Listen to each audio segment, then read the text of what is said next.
Hello, and welcome to the Turning Pain into Strength podcast. I am your host, Michelle Eberwein. Now, today in this episode, we talk with Darla. She is a relationship coach and a survivor of narcissistic abuse. She shares with us her journey of pain, turning that into strength, but also how to empower women through somatic therapy, which was really intriguing because I've never heard of it before. So you will learn some really good information there. And also, she empowers women with a trauma informed coaching. Now, what is that? We are going to find out. Thank you for listening. Hello, Michelle. How are you? I'm good. How are you, Darla? I'm well. Good. Yeah. I'm just going to turn you up a little. Okay. Okay. So, where are you from today? Where are you calling Yeah. from? Yeah. I am in Cottonwood, Arizona. I'm near Sedona, if Oh, you're familiar. okay. Yeah. So I'm a relationship coach. I'm trained in somatics and trauma informed coaching. Are you familiar with what somatics is? Absolutely not. Okay. Well, it's basically our body sensations and our nervous system. So when we have an experience, particularly like a stressful or anxiety provoking one, we have these certain body sensations. And so what I do is I help women to connect that body sensation to a previous experience that they've also had those sensations. And so I work with women to basically get right with themselves, Okay. their relationship with themselves, because once we get right with ourselves, then we can have better relationships outside of ourselves. Sure, sure. What made you get involved in this? Why did you want to become a coach and help women with this? Do you help men at all, or is it just primarily women? Just women. Okay. Yeah. Yeah. So I focus on trauma and narcissistic abuse, Right. and it's because I had a personal lived experience with I was married to a narcissist, and I really understand the dynamics of it. And, I'm always going to be on my own healing journey. And I was really feeling I was really feeling let down by the mental health community because there's a lot of great therapists out there, but they don't have the lived experience. And so they were re-traumatizing me without intending to. Oh, okay. Mhm. Okay. They want you to go backwards and then sit in your feelings, or there's so much kind of therapy out there. And one of the popular ones that I've come across is they bring you back to that situation and they almost make you walk through it again to process that. And it's kind of traumatic. Is that kind of Yeah. what you mean? How they walk you through? No, I do go back and for just one incident. I don't go through the whole thing, but for me, it was more I was getting victim blamed. I was being told outright what to do. There was just, and particularly in Arizona, I'm actually leaving. I'm in the process of moving back to Colorado. There's really a culture here that's very backwards, and I found it even in the mental health community. They did not understand that narcissistic abuse is brainwashing. I was the same as being in a cult, and that I have to be deprogrammed. They have to be a little bit more gentle. We can be upfront and be like, "Hey, you really need to think about what you're saying here." But and it was one in particular, the very last therapist I had was very gruff and telling me what to do. She did not understand the dynamics. It's basically like, get over it, stop talking, don't stop doing this, don't do that. And it's not that simple. It is not. I mean, and if you want that kind of response, you can just go on social media. I mean, Right? Sure. gosh, that is not helpful at all. So you definitely were aware and you got rid of that. I just felt like, and I finished one certification, and I'm so close to finishing a second one. Mhm. Um, and I felt like with my lived experience and maybe a little bit of certification behind me, that I had just had a lot to offer because I do understand it. Right. And if you could help some women who have walked in your shoes, it's just Hmm. such a good feeling like, okay, I went through this, but I'm going to help someone else. So it eases that pain and helps your healing journey by just a little bit. Exactly. Exactly. Okay. So you wrote a book, correct? Or I it's am, your website, Pain to Power. What is that? oh, so there's, I'm in a collaboration book. I'm in a couple of collaboration books that are coming out later Okay, in the what are spring. those? What are those about? Yeah, so it's 16 women, and we each wrote a chapter of it. And it was about a situation in our life that was a powerful like empowerment moment. So I wrote about when I almost took my life, when I almost committed suicide in 2013 because I was getting a divorce from the narcissist, and how I went from thinking I had everything to feeling like I had nothing. Yeah, Awakening Your Power, Real Stories of Women's Empowerment is the actual name of the book. It was going to be released March 31st, Okay. but now there's been a delay, so I don't know when that is. Okay. Now I do have a podcast, so that might be You Have the Power, The Road to Recovery from Trauma and Narcissistic Abuse. Is that the name of That might be your it. podcast? Oh, That's my podcast. Yeah. okay. Gotcha. All right. Well, first, if you don't mind that we back up to the suicide part, only Yeah. because that is so common, especially Hmm. for women. We feel like we failed. We've disappointed so many people, including ourselves. So you realized at this point your marriage was over. Was that your decision? You wanted to break away, or was it just both of you decided? Well, let's put it this way. He decided, so out of nowhere, he asked for a divorce. Well, I look back, there were signs, but I didn't know what I was dealing with. Yeah. So he, out of nowhere, one day just acted really weird. And then all of a sudden said, I don't know the line between asking for a divorce or tolerating your behavior, is the very words he used. Hmm. Wow. Wow. Yeah. So you were So so caught off guard. Oh my I God. was, yeah, so I was totally caught off guard. And then 2 days later, he tried to backtrack. And oh, we're renting this house. We have 2 years left on the lease. What are we going to do? And some shred of who I was before he met me, because I grew up in a very abusive home. So I learned from an early age that I could depend on me. So Okay. that little girl was still there in some Right. Of form. course. And then I said, nope, I'm not staying. I had no idea what I was in for. Right. But Oh my. I just said, I'm out. I'm getting an apartment. I'm moving out. I'm done. You're going to take over the lease, so Yeah. Good for you. I mean, that took yeah. so much courage and bravery, and you probably were Mhm. shaking inside. Yes, I was. Yeah. Okay, so what Yeah. happens after that? You guys separated, you got your own place. How were you feeling? Were you feeling empowered or were you like, oh my God, what am I doing? It opened up so much pain for me because what I didn't realize is I was trauma bonded. I had Stockholm syndrome. I didn't even know till a year after I left that I was even in an abusive relationship. I actually was Sure. continuing to have dinners with him. I was reaching out to him on a daily basis because that was going on with me, and I didn't know that was going to take over. But Okay. no, I became inconsolable. I was calling, and unfortunately, my daughter, who was in her young 20s at the time, got put in a very difficult position because we switched. I became the child, she became the mother, and I was calling her hysterical, crying. Like she was like a lifeline for me during that time, but I also had like 4 or 5 women. I did a total revamp of my friends and got rid of a bunch of people that just weren't gonna get me through it. Yeah. Um, but no, I was not doing well, and that's how I ended up on the floor that day, almost taking my life. Wow. This was obviously the floor of your apartment. You didn't Hmm. feel safe and that you really had no one to turn to. Wow. I felt, yeah, I hurt so bad. I could not continue to live.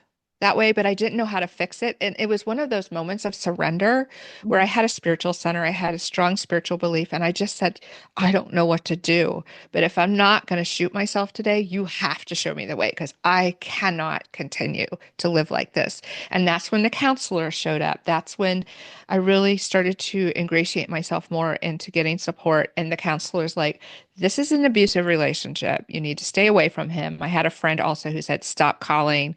I mean, it was just all this stuff aligned for me. Mhm. And that was when the healing started. Okay.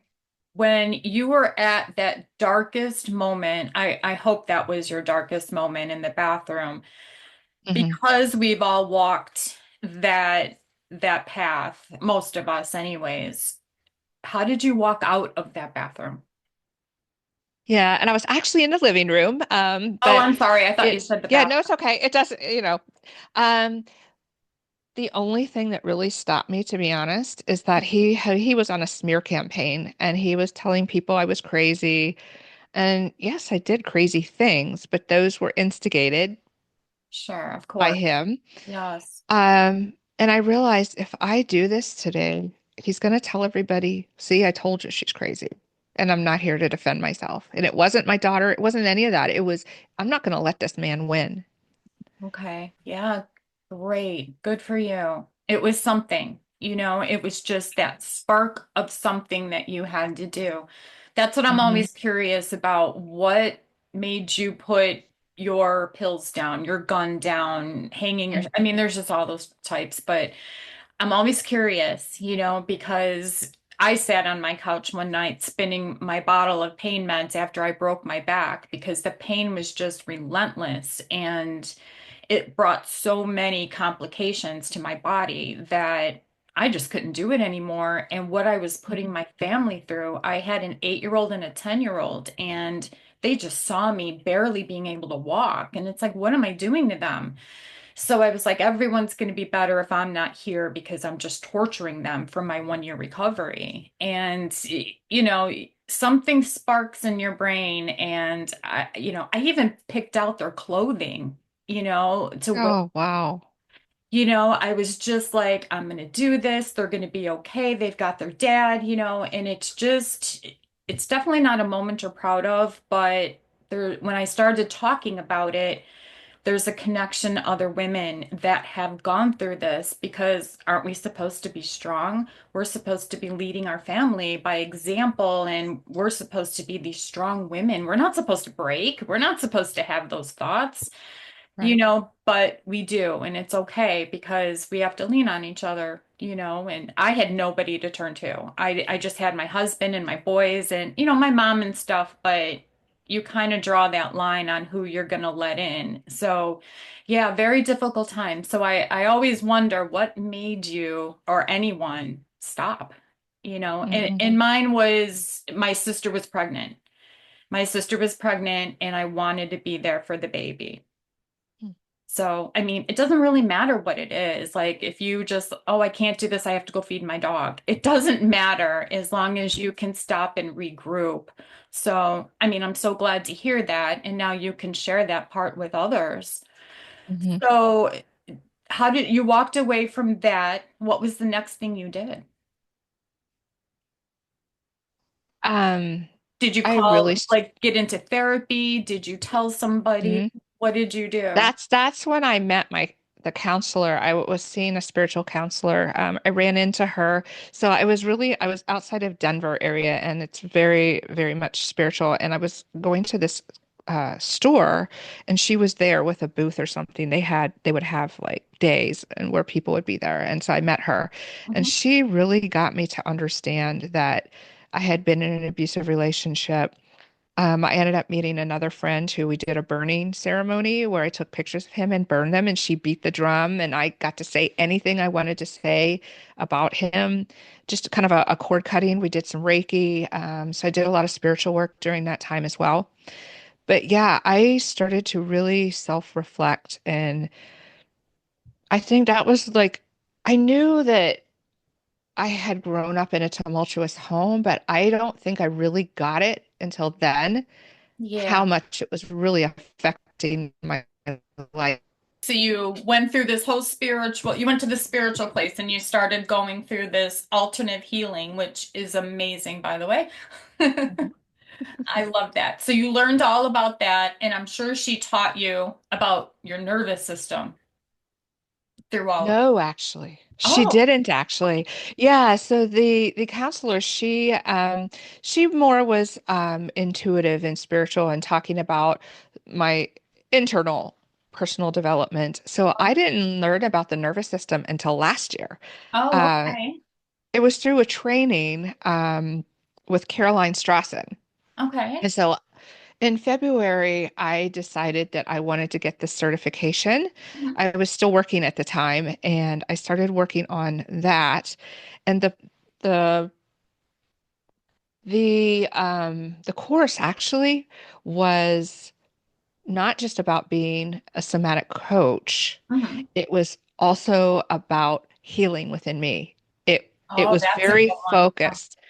Yes. Working through my trauma, actually mapping out the trauma through my lifetime, the generational trauma. And so that's how I got into the somatic part of it. Okay. Okay. Wow. Yeah, it's a bad way to get into it, but such a good way to heal. And then, well, I don't know if we're ever healed. I think it's a healing journey for the rest of our lives, but it is so empowering when you can come to a point to help others through it because you know how bad it is. And so you want to pick somebody else off the floor. Hmm. So, how long have you been doing this? Helping others, coaching others? Since April. Since April. Since April. Yeah. And you work just with women in narcissistic abuse relationships? Okay. Hmm.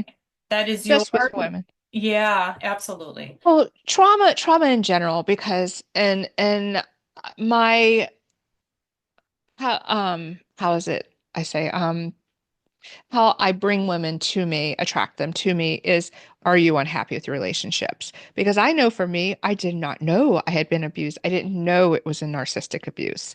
So Okay. a lot of women, while that's not always the case, a Mhm. lot of women just don't know. Yeah. They just know they're unhappy with how things are going.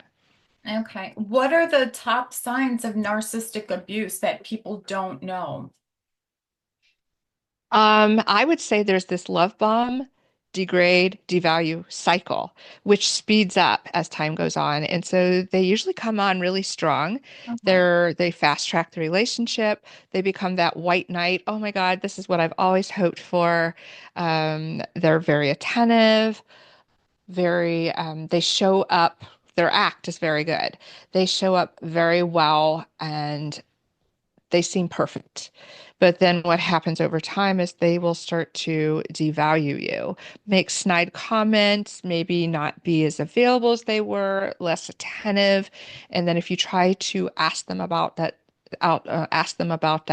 there is no accountability. So, oh, well, you're just imagining things. Oh, well, the relationship does deteriorate over time. They'll always discount or devalue you. And then they'll go to the discard where they may disappear for a while. They may break up with you, but they'll come back. And the cycle will speed up. It repeats over and over again. But I mean, in my situation, when he asked for the divorce, it went from love bomb to discard, boom, like that. Wow. Wow. I mean, it's almost like they have two personalities. They do. So um, they are a facade. Everything about them is fake. They internally hate themselves. So they put on this fake person because they can't be who they really are. To be honest, if they were, I would not have been attracted to him. And what's interesting is, at least in my experiences, they've all been very good looking. And I think there's a reason for that. Because why would I be attracted to a person who is not good looking and then starts acting out? Like there's this physical attraction that has to kind of play out with it. Not Right. always, but Hmm. it's been my experience for sure. Sure. Okay. So that what is it that they feel like they're attractive, they can rope you in and then just treat you like crap? I mean, like what Yeah. goes on in their brain? Really? So it's just that simple. It is, and they actually haven't developed in the prefrontal cortex. So something in their childhood, a very, very deep wound has happened, and they lose the ability, the wiring to be accountable, to be empathetic. They are actually, in what I've read, hardwired to be that way. So, in my opinion, even if they become self-aware, which is rare, I still don't think they can be rehabilitated. I don't think they're capable of change. It's not like an attachment style where you can work on that and change that. So, yeah, they are, and there's all different levels too, and I've experienced that as well.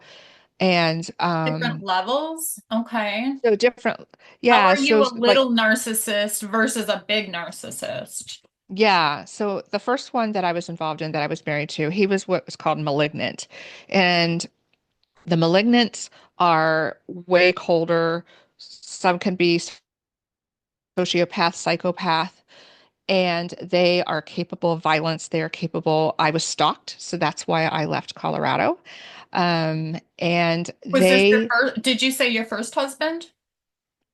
Okay. no, he was my second husband, but my first narcissist. Oh, okay. So it's the level of evil really that goes on. And I did notice I've been with three. The second one was a little bit less. He was manipulative. He was very self-centered. The third as well, but a little bit less. So it's like anything else. There are different levels on the spectrum of it. Oh, okay. And you didn't realize this like from your second and third one. You just didn't know the signs yet, right? They're really good at manipulation and deceit. And they have, I call it a gimmick. All three of them had a gimmick, and everything was Okay. different. Whether it was I'm a brain cancer survivor, or let's go on all these great trips, Hmm. or, the first one just totally was the white knight. I mean, he laid it on really, really thick. Hmm. Um, but they're good at what they do. Hmm. They're really good. And they actually, in the beginning, are really hard sometimes to root out from what looks like a healthy relationship to what is not. Oh, wow. Wow, Hmm. that is really interesting. You don't, you said that you don't think they can be rehabilitated, but if if they get therapy, say, and they work through that childhood trauma, because isn't it just like almost generational trauma when you're dealing with a narcissist? Because we know that they're injured in their childhood. Hmm. If they accept that, because my experience is, no, I had a perfect childhood. I was the man of the, like it's so not true, but there is an injury or a problem in their childhood. If they admit that and get therapy and work through it and work at it, I think somebody could change. I'd have to disagree with that. Okay, tell me why. Yeah. So, first of all, even if they were to even think about therapy, first of all, when you're a narcissist, I know. you are never wrong. Never. I know. It's That's why I always somebody said else's fault. if. Right. So we'll play devil's advocate for a minute. Okay. Let's say we have someone who's really low on the spectrum All right. and he goes and he gets therapy. There are some people out there on social media who say they're self-aware. I'm a little bit skeptical, but there's one guy in particular who admits, "Hey, I still have narcissistic tendencies." The Okay. ability to be self-aware, I really think doesn't exist because of that hardwiring, and I think it can be worse. They're Uh-huh. further up in the spectrum, they're not even going to consider it. In fact, I would highly recommend not going to a therapist because this happened to me where they will, if you're couples therapy, they'll turn the therapist against you because you are the bad person. But I really don't think that even on the lower spectrum that they cannot be a narcissist. They're always going to be that way. Maybe they're aware of what they're doing, Mhm. but I just think that it's kind of like you can't grow a leg if you cut it off. Right. That's true. That's true. Yeah, I was just hoping that there was a little more hope for these people that try to destroy everyone's life. Yeah, no, there's no hope for that. You might be a little jaded. No, I Wow. don't think so. I think it's a very realistic. And in some ways, it is kind of sad because the whole reason they are that way is because they are hurting. They Mhm. just don't know it. Right. And they won't admit it. They won't. It's everybody else's fault. It's the world. It's the boss. It's always somebody else's problem. You're crazy. Your wife's crazy. It's just, Hmm. it's really sad. Yeah, that is the perfect word, sadness. Hmm. Wow. All right. So you got rid of these horrible men and you just turned your whole life around. Yeah, but it was a lot of inner work for sure. Okay. It's it you have to first of all you have to have the will. So I had to understand that the unhealthy relationships that I had with my parents and that abuse had to be dealt with, that those were driving my choices. I had a void because I did not have a good relationship with my father, so I was looking to men to fill that.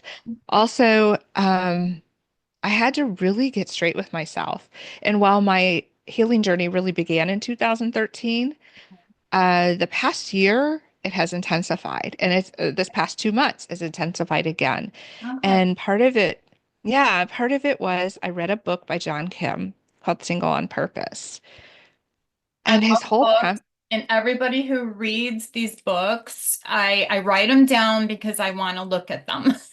yeah, I highly recommend it. Okay, what was His it whole, called again?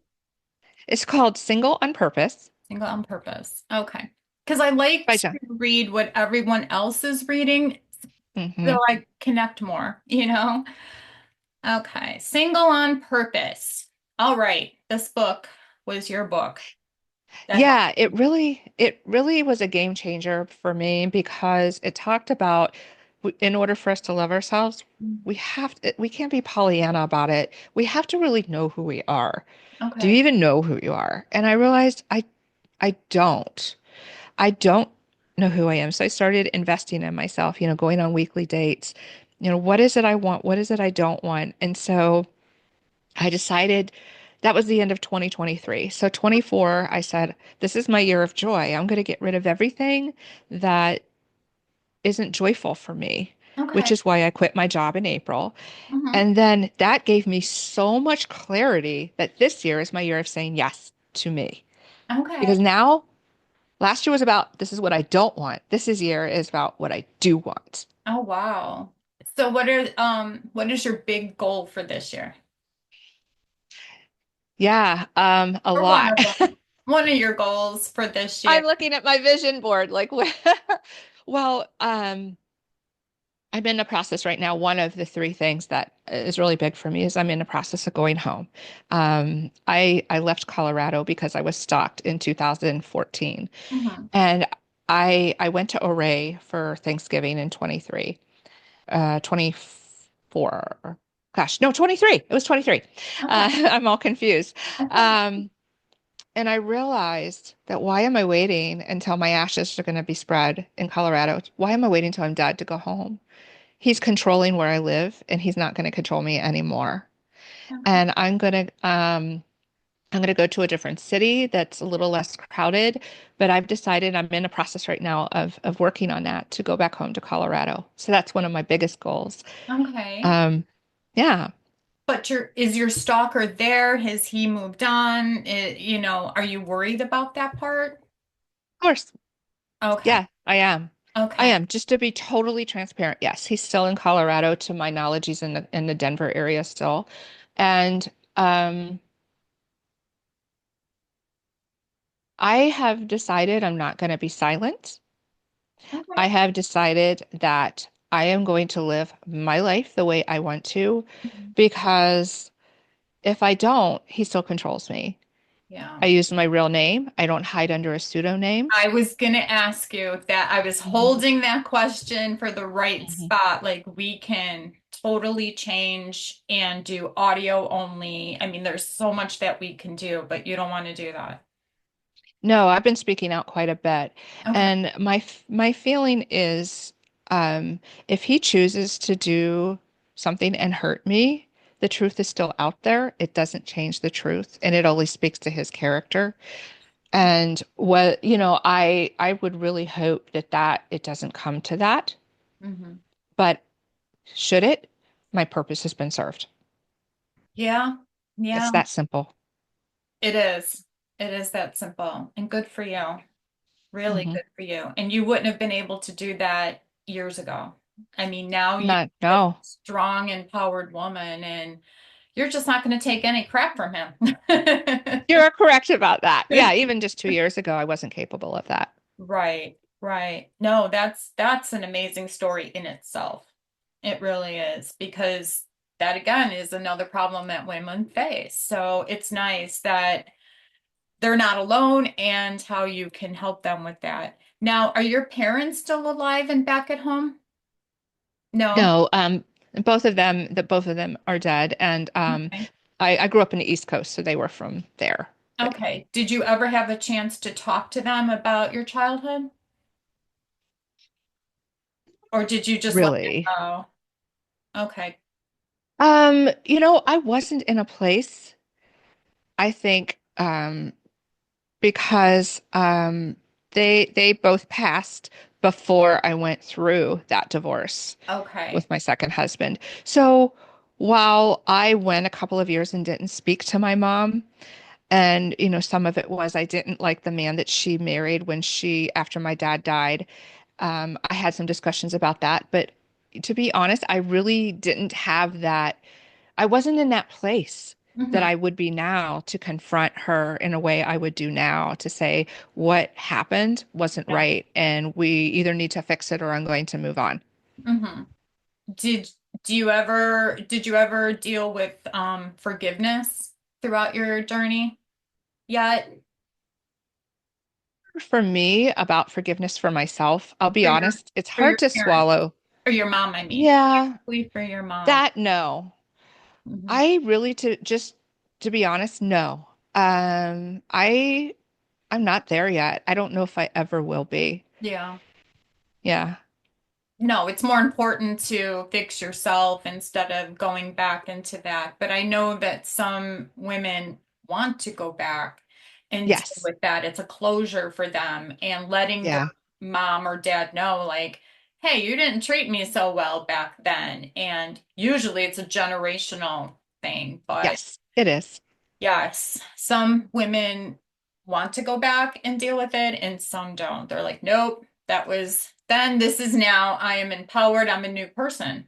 So, yeah, Hmm. no, that is something that you might not ever get to, the forgiveness. So, and that's okay. Yeah. Yeah. I mean, I definitely am going back a lot with my coach now Hmm. because I do think we have to go back in order to move forward. Okay. What that's going to look like, I don't know. I mean, maybe I will get to a point where I am ready to do that. Yeah, Yeah, and I just been more focusing on forgiving myself and going back to my childhood version of who I was and sending her love and support and saying it's okay. it's going to be okay. Yeah. Even though Yeah. you're going to go through hell for a little while, it's going to be okay. Yeah, Hmm. it's hard to focus on that light sometimes, like it's gonna be okay. And then when you get through it, it's like, all right. You know, It, you get through it and then the healing begins. And that's mhm. sometimes a longer journey and sometimes even more painful because you start realizing things about yourself that you need to change as well. It's a whole learning experience about not only others, but yourself. Yeah. So, what was the next part of of your healing? Like, what was the next thing? I think it was getting away from him. Mhm. So when I broke contact, I went no contact. He went berserk on me.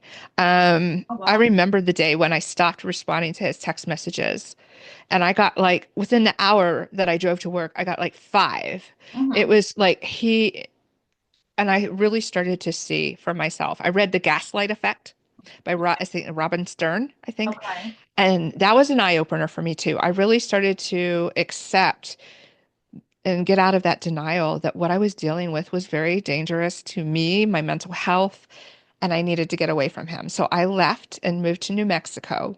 And that act of moving and putting not only physical space, but mental space, Okay. That helped. it did help. Okay. I thought I was more healed than I was, and I did marry someone else who was not a narcissist, not abusive. That marriage didn't work out, Okay. but um, it helped me to move on as well. And it was an eye opener because even after I married him, my ex was still they called hoovering. He Oh, was okay. still reaching out to me, Mhm. and I had to block him because it was so inappropriate. Like I'm married. Well, I'm still in touch with my last husband, my third husband. I still have a dog that we own together, and I'm on good terms with him. I also respect he is remarried, and our time is done. Right. Yeah, I can see that. Yet the other one's hanging on. That's more of a control thing for them, right? Mhm. It Uh, is.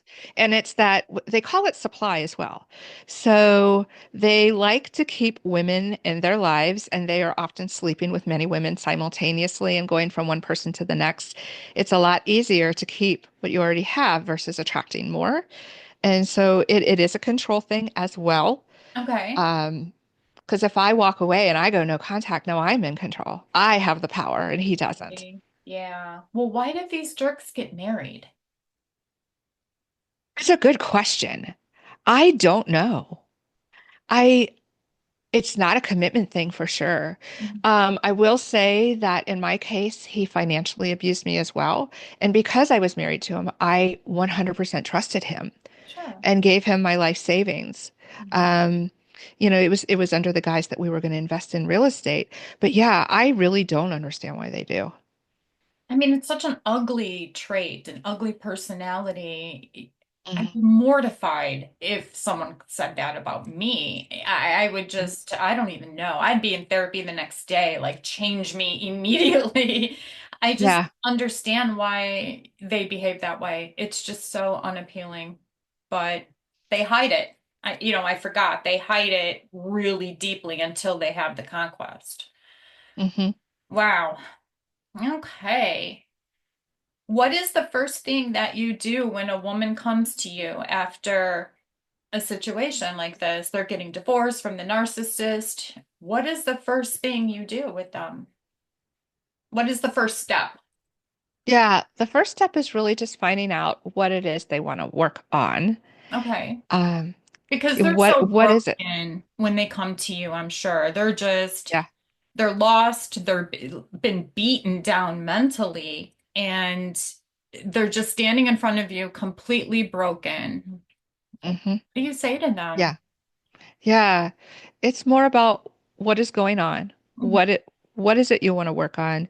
Um, what is it during this, not just today, because I found I no longer do just one session because it doesn't they need more than that. And it's a Yeah, disservice. So sure. during this time of when we're going to have these multiple sessions, what's the main thing we want to work on? How do you want to feel when we're done? Mm, And start there. What today? What's most important to you today? And how do you want to feel? And I really let them guide me because they okay. have those answers within themselves. My job is really just to guide them and hold space for them as these uncomfortable things come up. I'm just going to sit with them, ask them questions. Mhm. Okay, how did that feel then? How would you have liked to have felt? How do we want to move forward with that? Okay. And I really try to envision who I was 10, 20 years ago Mm, and how steeped in denial I was, how uneducated I was about what narcissism was. I mhm. knew nothing about it, even though I'd lived with it for 10 years. Right, but you didn't know the signs or the I life didn't. or anything like that. I think it's more of a gentle layering process because if you come on too strong, you don't want to scare them away because they're delicate. Um, And it's really every woman is going to have a different pace and being observant about that as well, Mhm. meeting them where they're at. Yes, and you know that inside of them, they're not feeling good right now. They have no confidence, no self-worth. They just think, gosh, what am I going to do with my life? Now I'm so broken and he's out of the picture. but you're going to pull out of them that confidence, that empowerment, and give them what they haven't had for so long by this jerk. So that I Hmm. just say jerk, so because they are. It's okay. You It's a know, good word. so I mean that's so great because I don't think that there's enough people like you to help these women, because that is a pretty big thing going on around relationships right now, is that Hmm. narcissistic abuse because we're more aware of it, and then you realize you look back on your marriage or your relationship with your dad, and it's like, oh, what I read is you, you know? Yeah. So that is such a good awareness for women. I mean, and I guess some men, but I don't come across that too much, where the woman is the narcissist in a relationship. Happens. It does. Statistically, though, the men, for some reason, and I'm not sure why, statistically, but I don't want to, I also don't want to invalidate because there are men out there who have had women narcissists. I came across, I've come across them in friendships as well. Oh, It has wow. been rare. Yeah, I seem to attract more of the male versus the female. Yeah. But I did come across someone, I think last year, and so I just walked away from that situation. Hmm. Wow. So rare for women. I think because we're Hmm. more self-aware and we're people pleasers and we do all that. Yes. Yeah. So we Yeah. just deal with that. But wow. Well, Darla, that's a lot. It is a lot. That's a lot, but you know what? It's such good stuff. It really is. It's so informative, and I mean, I just know you're going to help somebody with this for sure. For sure. That is there as we wrap up, is there anything else you want to go over or wrap up with?